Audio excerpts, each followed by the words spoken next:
Teman-teman semua, satu hal penting tentang penghasilan yang sering banget salah dipahami. Penghasilan itu tidak berdiri sendiri, selalu ada dua pihak di dalamnya. Nah, teman-teman semua, penghasilan itu selalu melibatkan dua pihak. Gak mungkin ya, seseorang tiba-tiba punya inisiatif sendiri, datang ke sebuah perusahaan, kerja begitu saja. Gak ada yang menyepakati, lalu berharap dapat penghasilan.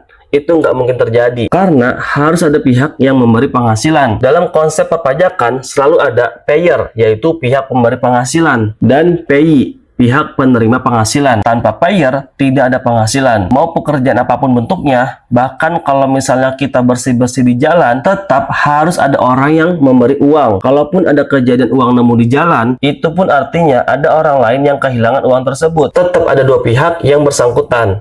Sekarang kita masuk ke contoh yang lebih dekat. Misalnya ada payer, yaitu perusahaan atau pemberi kerja. Dan ada payee, yaitu orang menerima penghasilan. Payer ini bisa memberi pekerjaan atau menerima jasa. Lalu nanti, payer akan membayar imbalan sesuai dengan nilai yang sudah disepakati. Dan ini penting, payee itu tidak harus karyawan. Contoh sederhananya ialah AC di kantor teman-teman rusak. Perusahaan lalu memanggil tukang servis AC. Setelah AC selesai diperbaiki, tukang servis AC dibayar jasanya. Nah, di titik inilah pajak mulai bekerja, yaitu konsep penting pajak. Ya, jadi pajak itu dipungut di saat yang paling nyaman, dan saat yang paling nyaman itu adalah saat penghasilan dibayarkan. Artinya apa? Perusahaan wajib memotong pajak atas imbalan yang diberikan kepada penerima penghasilan. Jadi, uang yang dibayarkan tidak diberikan penuh. Ada yang dipotong dulu. Misalnya, tukang AC nanya, "Pak, kontraknya kan 1 juta. Kok saya terima cuma 980.000?" Jawabannya, "Betul, Pak. Yang 20.000 itu pajak. Ini bukti potong pajaknya." Dikasih tuh bukti potong pajaknya. Dan pajak yang sudah dipotong itu bukan uang perusahaan. Itu adalah uang pajaknya si penerima penghasilan. Lalu, apa sih kewajiban pemberi penghasilan? Yang pertama ialah perusahaan wajib memotong pajak, menyetorkan ke kas negara, dan melaporkan pemotongan tersebut. Dan pelaporannya dilakukan setiap bulan. Contohnya, perusahaan memotong pajak karyawan A, memotong pajak karyawan B, memotong pajak karyawan C. Lalu, perusahaan juga memotong pajak tukang servis, konsultan, vendor jasa lainnya. Semua itu harus dilaporkan.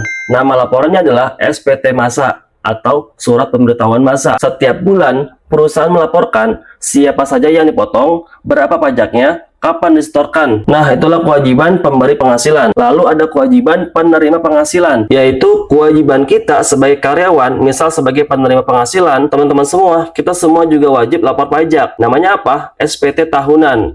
Dilaporkan setahun sekali. Di dalam SPT tahunan, kita harus lapor penghasilan dari kantor, penghasilan dari ngajar kalau ada, penghasilan dari usaha kalau ada, penghasilan dari jasa lainnya. Semuanya digabung dan dilaporkan. Lalu ada yang namanya proses cross-check pajak. Nah, apa yang terjadi? Biasanya otoritas pajak bisa mencocokkan data. Misalnya di SPT tahunan teman-teman lapor penghasilan setahun 20 juta, tapi di SPT masa perusahaan tercatat kamu menerima 30 juta. Kalau tidak cocok, maka besar kemungkinan kamu akan dihubungi petugas pajak. Biasanya oleh siapa? AR, akun representatif. Dan proses ini disebut cross-check data, penyandingan data dengan antara payer dan payee. Jadi teman-teman semua, skema pemotongan pajak seperti ini kita sebut dengan withholding system. Artinya, pajak dipotong di depan oleh pemberi penghasilan, disetor dan dilaporkan oleh pemotong. Lalu, dicek kembali di SPT tahunan penerima. Berarti konten ini tidak sia-sia.